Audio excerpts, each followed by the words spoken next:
Sofirn has a new light on the market called the SP36. It's basically a smaller, lighter version of the BLF or Sofirn Q8 that has charging over USB-C here on the back. Instead of 4 18650s, this one uses 3, but it retains 4 LEDs up at the head. Thanks to Sofirn for sending this out to me to take a look at. Here is the packaging the light comes in. It's pretty basic. Got a sticker there from Amazon, no distinctions or branding on the outside of the box. The inside you get a happy not happy card like we see from Anchor and other brands. Tells you how to get support if you have a problem. You get some extra O-rings. And the nice thing here is you get a USB-C to A cable. This light uses USB-C to charge, so it's really nice they include it, and it's a pretty high quality cable. You get a manual here, and this manual is kind of complicated. You've got some written by Sofirn, and then you've got the Narsil M firmware all put in here. It's very small print. It was really hard to photograph and didn't really work out. It's 15 pages as you can see here, so it's fairly extensive. Let's talk about construction of the Sofirn SP36. It's comparable to other Sofirn lights, and that's a good thing. Light's made from aluminum and anodized a semi-gloss black, as you can see here. Threads are square cut, and mine were almost non-existently greased. I'll fix that after my review's done here. You can remove the tail cap section here. It's got a nice O-ring on it, so it's kind of tough to remove. The tail cap's just aluminum, nothing special there. It is flat and it does tail stand super well. On the back of the circuit board here, you've got the 3 screws, and these are slightly odd head size, metric I'm sure, and I started to have a little bit of trouble removing one, so I didn't take it any further. Inside there, you can see the springs down at the bottom there. They're double spring, golden in color, and you can see there that the tri-lobe for the batteries. The knurling on the body here is deep, and you know, it reminds me a lot of the Q8, except doesn't have any extra mill patterns in there. It's just completely round. The head is very reminiscent of the Q8, which I've done a review on. I refer to these two lights together a lot, so if you haven't seen my Q8 review, either the Sofirn or the BLF, make sure you check that out. I'll have links to those. The circuit board in this Sofirn, though, is glued in, which isn't the case on either of the Q8s. And that's unfortunate. I've read that on, I've actually damaged mine, as you can see here. I tried to use some snap ring pliers and get it out, and it just would not budge at all. I've read on BLF that it's removable, but it takes a lot of heat and quite a bit of effort. The exterior is, again, pretty similar to the Q8. It's bigger brother. We can see similar milling patterns. There's less milling on the Sofirn, and I guess on the SP36, that's a little bit unfortunate. The buttons are a little bit different, as you can see there. But again, similar. Again, these two lights are very similar in appearance. You can tell they're the same family of light and where the original inspiration came from. This light runs best with button top cells. Sofirn recommends protected, but I don't have any of similar ampage, so I'm just using Samsung 30Qs, which work great. You can see we've got 2 LEDs underneath the button of this light. It's kind of a silicon cover. On the side opposite, we've got the USB-C charging port. I had no problems with depth here, and that's another great feature, USB-C. It goes in either way. This charger cover is a little bit big. It fits in there nice and tightly, so I don't think water ingress will be a problem under normal conditions like rain. Obviously, this is not a diving light. It does stand proud, as you can see there. That's all the way pushed in. I thought I'd mind this, but I really don't. When I'm using the light in my hand, I have my finger on the button. It kind of rests on my index finger. It kind of helps orient the light almost, because it does stand proud there. And I didn't have any trouble catching the tab here. It's a nice design.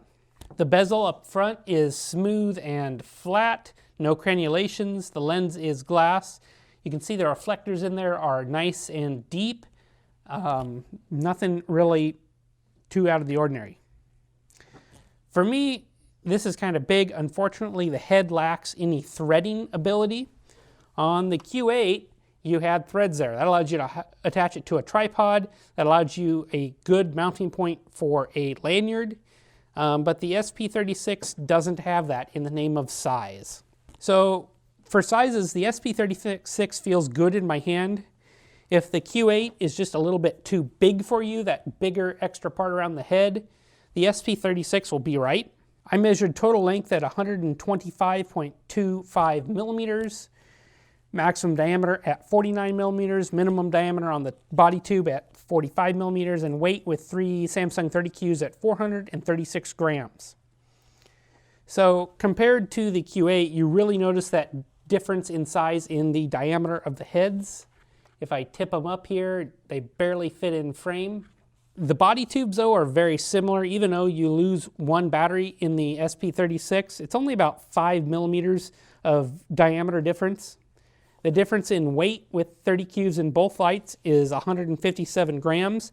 And while that's a significant amount of weight, when you have both lights in each hand, you don't really notice as much. So this light uses the Cree XP-L2 LED in a 5300 to 5700 Kelvin range temperature. Mine seems to be on the cooler side of this. I guess I'd call it a neutral white, but it's on the extreme end of that. It's better than cool white though. The beam shot is more of a flood than the Q8, but with this 6000 lumens, it's enough power to throw okay too. It's a good general purpose beam, I feel like. There's not a lot of artifacts on the beam at longer distances over 10, 12 feet, but at shorter distances there are definitely petals in the beam due to that deeper quad reflectors. The head can be powered directly off USB-C, but it won't get anywhere near full brightness. The light does have low voltage protection, about 2.8 or 9 volts. Sofirn recommends the button top protect cells, but I didn't have any, so I used my button top Samsung 30Qs and they worked great. Turbo is rated for 6000 lumens. And the light ran for 2 minutes before stepping down to a relative output, making it around 1200 lumens, where the light ran for a declining 145 minute mark, where it stepped down significantly over several steps over the next 30 minutes. At about 180 minutes, the light effectively was a 0% relative output, but still powered to over 400 minutes. The SP36's 6000 lumens are in a smaller diameter means this light gets warm, and it gets warm quickly. At the brightest, I measured the light at 1 minute at 104 degrees Fahrenheit, and we can see here that's turbo here. At 5 minutes, it was 107 degrees, and at 10 minutes, 116 degrees. This is quite warm, and the light gets even warmer. After 20 to 25 minutes, it was 139 degrees, which is way too hot to hold and is in burn you territory. Thanks for joining me on this cloudy, overcast night before a major snowstorm for a night shots of the Sofirn SP36. Now this is a light that ramps, and it goes on very low, as we can see here. It's a quad LED. So I'm just going to ramp up. You can see it ramps fast. That's 6000 lumens. Totally blows out my deck near me. So let's look further. We can see it blows out my fence, and this is fairly realistic to what my eye is seeing.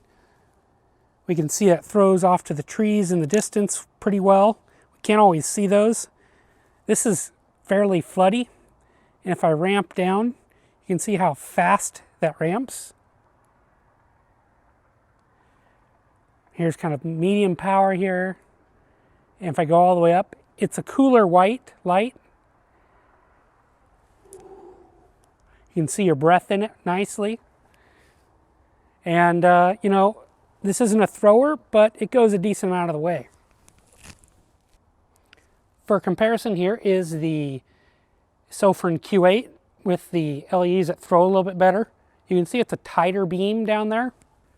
So here is the comparison of the SP36 to the Q8 here. SP36 and Q8. You can see the Q8 has a little bit cooler beam. The SP36 is a little bit warmer. Both are fairly floody, but you can see that Q8's got that tighter beam. And just in my hands here, the SP36 is really heating up. So if I come down, even at fairly low intensities, you can see the neighbor's fence there. I'm really liking this light. They're both good options. There is the Q8, kind of tighter beam, and the SP36. The UI of this light is that it uses Narsil M 1.2 version firmware, and that's a good ramping support. It's got a lot of options, but it's easy to use. I love ramping, and it's easy and intuitive, and you can pick it up in almost any amount of time you want. It has a great low mode here, as you can see, sub lumen, and you just press and hold and it gets brighter. Takes just a little bit longer and boom, you're up top mode. And it's just really nice to use. It's got some shortcuts too. In stock mode, the light also has memory mode, direct access to turbo with double click. Triple click shows the battery level, so it'll flash to let you know the battery level. 4 clicks locks or unlocks it. When you're in turbo, you can double click again to get to different strobe modes, and single click to alter between those. So cool light.